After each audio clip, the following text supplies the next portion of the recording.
You, John Fitzgerald Kennedy, do solemnly swear. I, John Fitzgerald Kennedy, do solemnly swear. That you will faithfully execute the office of President of the United States. That I will faithfully execute the office of President of the United States. And will, to the best of your ability. And will, to the best of my ability. Preserve, protect, and defend the Constitution of the United States. Preserve, protect, and defend the Constitution of the United States. So help you God. So help me God.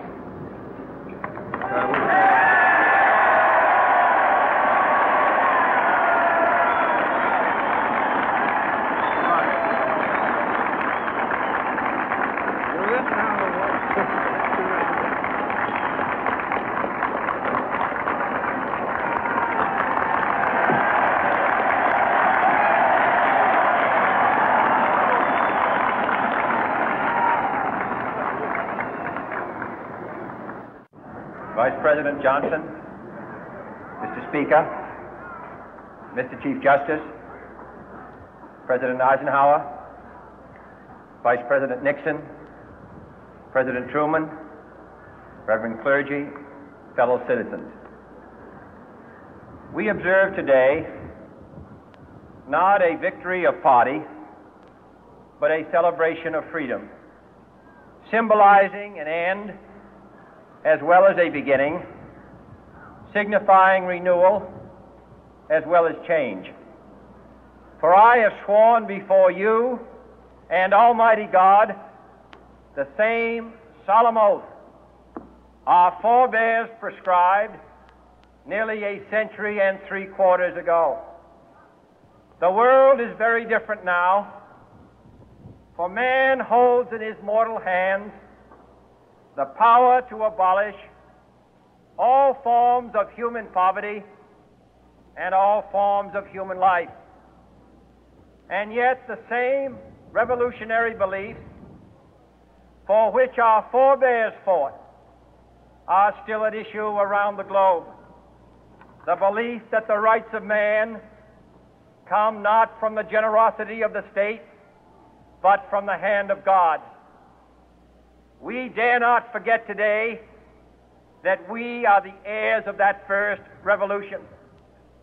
Let the word go forth from this time and place to friend and foe alike that the torch has been passed to a new generation of Americans born in this century, tempered by war, disciplined by a hard and bitter peace, proud of our ancient heritage, and unwilling to witness or permit the slow undoing of those human rights to which this nation has always been committed and to which we are committed today at home and around the world.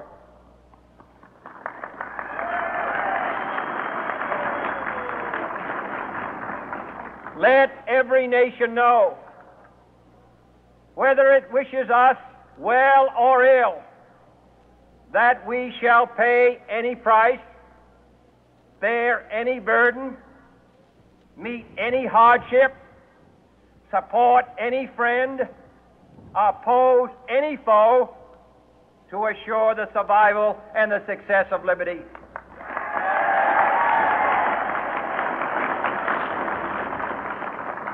This much we pledge and more.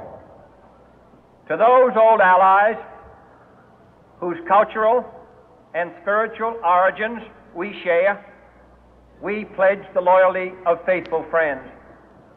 United, there is little we cannot do in a host of cooperative ventures.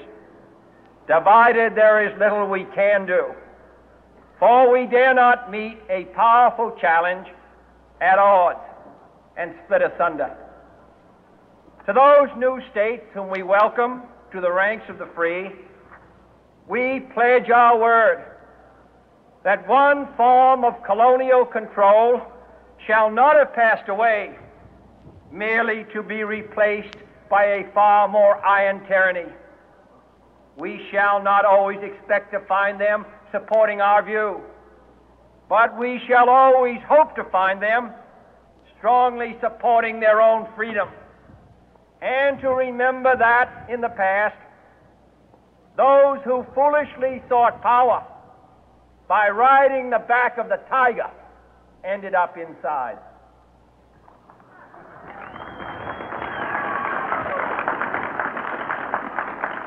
To those people in the huts and villages of half the globe struggling to break the bonds of mass misery, we pledge our best efforts to help them help themselves for whatever period is required, not because the communists may be doing it, not because we seek their votes, but because it is right.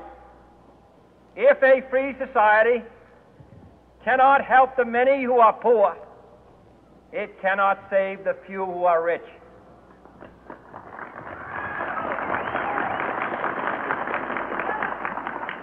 To our sister republics south of our border, we offer a special pledge to convert our good words into good deeds, in a new alliance for progress, to assist free men and free governments in casting off the chains of poverty. But this peaceful revolution of hope cannot become the prey of hostile powers. Let all our neighbors know that we shall join with them to oppose aggression or subversion anywhere in the Americas. And let every other power know that this hemisphere intends to remain the master of its own house.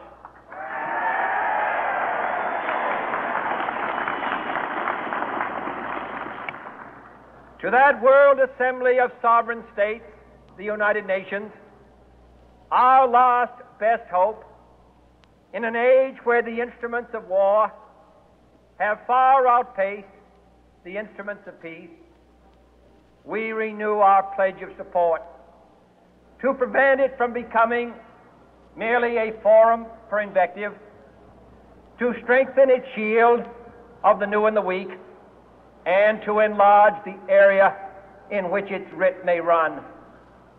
Finally, to those nations who would make themselves our adversary, we offer not a pledge, but a request that both sides begin anew the quest for peace. Before the dark powers of destruction, unleashed by science, engulf all humanity in planned or accidental self-destruction, we dare not tempt them with weakness, for only when our arms are sufficient beyond doubt can we be certain beyond doubt that they will never be employed.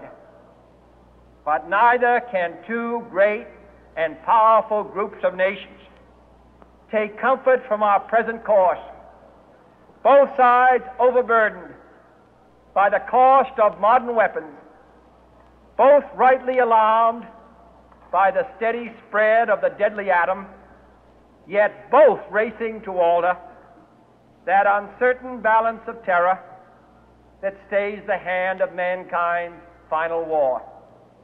So let us begin anew, remembering on both sides that civility is not a sign of weakness, and sincerity is always subject to proof. Let us never negotiate out of fear, but let us never fear to negotiate.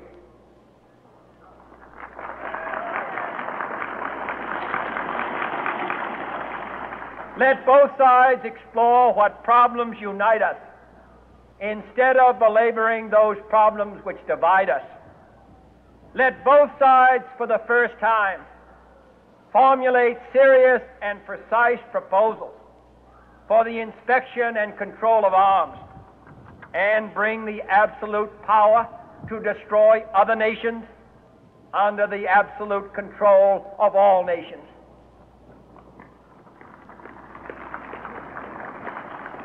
Let both